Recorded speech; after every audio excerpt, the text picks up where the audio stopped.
नमस्कार दोस्तों, स्वागत है आपका हमारे YouTube चैनल शर्वरी के कथा रंग में। आज के वीडियो में मैं आपको प्रदोष व्रत के बारे में जानकारी देने वाली हूँ। कृपया इस वीडियो को अंत तक जरूर सुनिए। प्रत्येक माह में जिस तरह 2 एकादशी होती है, उसी तरह 2 प्रदोष भी होते हैं। त्रयोदशी को प्रदोष कहते हैं। हिंदू धर्म में एकादशी को विष्णु से तो प्रदोष को शिव से जोड़ा गया है। दरअसल इन दोनों ही व्रतों से चंद्र का दोष दूर होता है। आइए जानते हैं कि इसकी व्रत कथा क्या है और इस दौरान क्या खाना या नहीं खाना चाहिए। प्रदोष को प्रदोष कहने के पीछे एक कथा जुड़ी हुई है। संक्षेप में यह कि चंद्र को क्षय रोग था, जिसके चलते उन्हें मृत्यु तुल्य कष्ट हो रहा था। भगवान शिव ने उस दोष का निवारण कर उन्हें त्रयोदशी के दिन पुनः जीवन प्रदान किया था। अतः इसीलिए इस दिन को प्रदोष कहा जाने लगा। हालांकि प्रत्येक प्रदोष की व्रत कथा अलग अलग है। स्कंद पुराण में प्रदोष के महात्म्य का वर्णन मिलता है। इस व्रत को करने से सभी तरह की मनोकामना पूर्ण होती है। इसमें एक विधवा ब्राह्मणी और शांडिल्य ऋषि की कथा के माध्यम से इस व्रत की महिमा का वर्णन मिलेगा। पद्म पुराण की एक कथा के अनुसार चंद्रदेव जब अपनी 27 पत्नियों में से सिर्फ एक पत्नी रोहिणी से ही सबसे ज़्यादा प्यार करते थे और बाकी 26 को उपेक्षित रखते थे, जिसके चलते उन्हें श्राप दिया था, जिसके चलते उन्हें कुष्ठ रोग हो गया था। ऐसे में अन्य देवताओं की सलाह पर उन्होंने शिवजी की आराधना की और जहाँ आराधना की वहीं पर एक शिवलिंग स्थापित किया।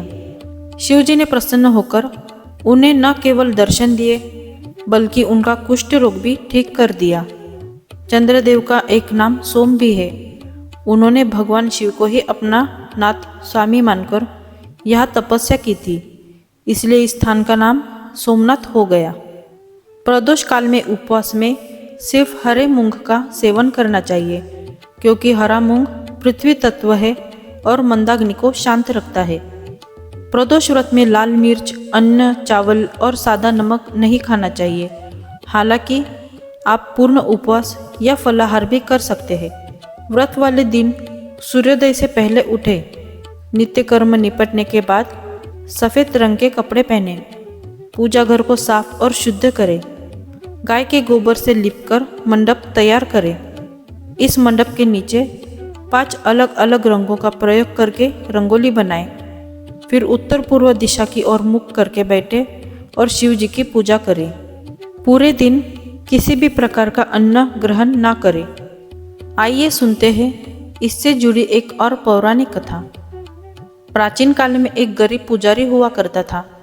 उस पुजारी की मृत्यु के बाद उसकी विधवा पत्नी अपने भरण पोषण के लिए पुत्र को साथ लेकर भीख मांगती हुई शाम तक घर वापस आती थी।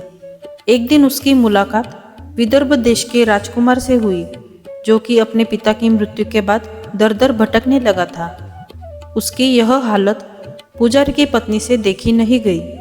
वह उस राजकुमार को अपने साथ अपने घर ले आई और पुत्र जैसा रखने लगी। एक दिन पुजारी की पत्नी अपने साथ दोनों पुत्रों को शांडिल्य ऋषि के आश्रम ले गई।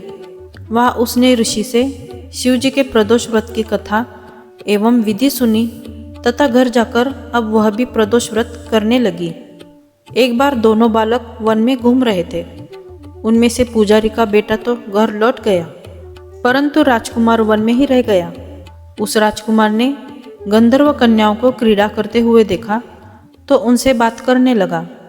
उस कन्या का नाम अंशुमति था। उस दिन वह राजकुमार घर देरी से लौटा। राजकुमार दूसरे दिन फिर उसी जगह पहुंचा जहां अंशुमति अपने माता पिता से बात कर रही थी। तभी अंशुमति के माता पिता ने उस राजकुमार को पहचान लिया तथा उससे कहा, आप तो विदर्भ नगर के राजकुमार हो ना? आपका नाम धर्मगुप्त है। अंशुमति के माता पिता को वह राजकुमार पसंद आया और उन्होंने कहा कि शिव जी की कृपा से हम अपनी पुत्री का विवाह आपसे करना चाहते हैं। क्या आप इस विवाह के लिए तैयार हैं? राजकुमार ने अपनी स्वीकृति दे दी तो उन दोनों का विवाह संपन्न हुआ। बाद में राजकुमार ने गंधर्व की विशाल सेना के साथ विदर्भ पर हमला किया और घमासान युद्ध कर विजय प्राप्त की तथा पत्नी के साथ राज्य करने लगा। वहाँ उस महल में वह पुजारी की पत्नी और पुत्र को आदर के साथ ले आया तथा साथ रखने लगा। पुजारी की पत्नी तथा पुत्र के सभी दुख व दरिद्रता दूर हो गई और वे सुख से अपना जीवन व्यतीत करने लगे। एक दिन अंशुमति ने राजकुमार से इन सभी बातों के पीछे का कारण और रहस्य पूछा। तब राजकुमार ने अंशुमति को अपने जीवन की पूरी बात बताई और साथ ही प्रदोष व्रत का महत्व और व्रत से प्राप्त फल से भी अवगत कराया। उसी दिन से प्रदोष व्रत की प्रतिष्ठा व महत्व बढ़ गया तथा मान्यता अनुसार लोग यह व्रत करने लगे। कई जगहों पर अपनी श्रद्धा के अनुसार स्त्री पुरुष दोनों ही यह व्रत करते हैं।